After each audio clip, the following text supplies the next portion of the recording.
എത്ര നന്നായി എക്സാം എഴുതിയാലും ഏകദേശം ഒരുപാട് കുട്ടികൾ വീണ് പോകുന്ന 3 സൈക്കോളജിക്കൽ ട്രാപ്പുകളാണ് നിങ്ങളുടെ മുമ്പിൽ നിന്ന് വെക്കാനുള്ളത്. ഏതാണെന്നറിയണ്ടേ? First one, rumination. അതായത് ഓൾറെഡി നമ്മൾ എഴുതി കഴിഞ്ഞ എക്സാമിനെ നമ്മുടെ മൈൻഡിൽ വീണ്ടും എഴുതിക്കൊണ്ടിരിക്കുക. ആ എക്സാമിൻ്റെ ആ ഒന്നാമത്തെ ഉത്തരം ശരിയായിരുന്നോ, അല്ലേ, അത് ഇനിയിപ്പോൾ എന്തായിരിക്കും, അത് തെറ്റി എത്ര മാർക്ക് പോവും, ഇങ്ങനെ അതിനെപ്പറ്റി ചിന്തിച്ച് നമ്മുടെ മൈൻഡിനെ അടുത്ത എക്സാമിലേക്ക് എൻഗേജ്ഡ് ആക്കാൻ സമ്മതിക്കാതെ ഇരിക്കുന്ന തോട്ട് പ്രോസസ്സാണ് ഫസ്റ്റ് വൺ. രണ്ടാമത്തത് കമ്പാരിസൺ. അതായത് നമ്മളൊരു ഉത്തരം എഴുതി, നമുക്ക് ഏകദേശം ഉത്തരം കിട്ടി 276 ആണ് ഉത്തരം.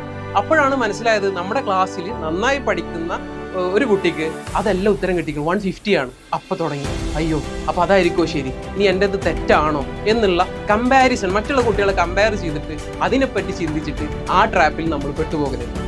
മൂന്നാമത്തതാണ് associating our identity with the paper. നമ്മളെ പേപ്പറിൽ എത്ര നന്നായി പെർഫോം ചെയ്തു ഇല്ലയോ എന്നുള്ളത് നമ്മളെ തന്നെ വിലയിരുത്താൻ കാരണമായി നമ്മൾ മനസ്സിലാക്കുക. ആ പേപ്പറിൽ ഞാൻ നന്നായി പെർഫോം ചെയ്തില്ലെങ്കിൽ എന്നെ ഒരു കൂട്ടിന് കൊള്ളൂല എന്നുള്ള ട്രാപ്പാണ് മൂന്നാമത്തെ ട്രാപ്പ്. ഇനി നമുക്ക് എന്ത് ചെയ്യാൻ പറ്റും? First one, close the written paper. നിങ്ങൾ ഒരു വട്ടം എഴുതിയ പേപ്പർ വീണ്ടും നിങ്ങളെ മൈൻഡിൽ എഴുതിക്കൊണ്ടേ ഇരിക്കരുത്. നിങ്ങൾക്കറിയാം നിങ്ങളുടെ പെർഫോമൻസിനെ ബെറ്റർ ആക്കാൻ പറ്റുന്ന എക്സാമുകൾ ഇനിയും വരാനുണ്ട്. അപ്പോൾ അതിലേക്ക് ഫോക്കസ് ചെയ്യുക എന്നുള്ളതാണ് നിങ്ങളുടെ മൈൻഡിന് നിങ്ങൾ ഒരു റിക്കവറി കൊടുക്കുന്നതിൻ്റെ ഭാഗമായിട്ട് ചെയ്യാനുള്ള ഏറ്റവും ഇമ്പോർട്ടൻറ്റ് കാര്യം. വെറുതെ നിങ്ങൾ മുന്നുള്ള എക്സാമിനെ പറ്റി ചിന്തിച്ച് നിങ്ങളുടെ എഫേർട്ട് കളഞ്ഞു കുളിക്കരുത്.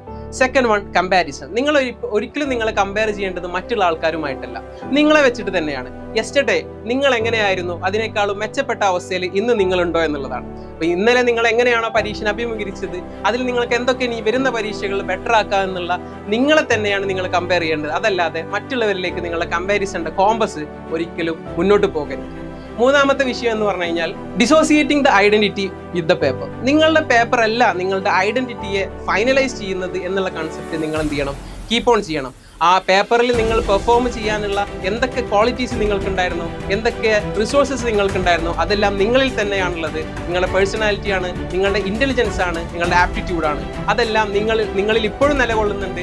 അതിനെ നിങ്ങൾക്ക് ബെറ്റർ ആക്കാനുള്ള ഓപ്പർച്യൂണിറ്റീസും അവസരങ്ങളും ഇനിയും ലൈഫിൽ വന്നുകൊണ്ട് ഇരിക്കുന്നതാണ്. അതുകൊണ്ട് തന്നെ നിങ്ങൾ നിങ്ങളുടെ വരാനിരിക്കുന്ന എക്സാമുകളിലേക്ക് മാക്സിമം ഫോക്കസ് ചെയ്യുക.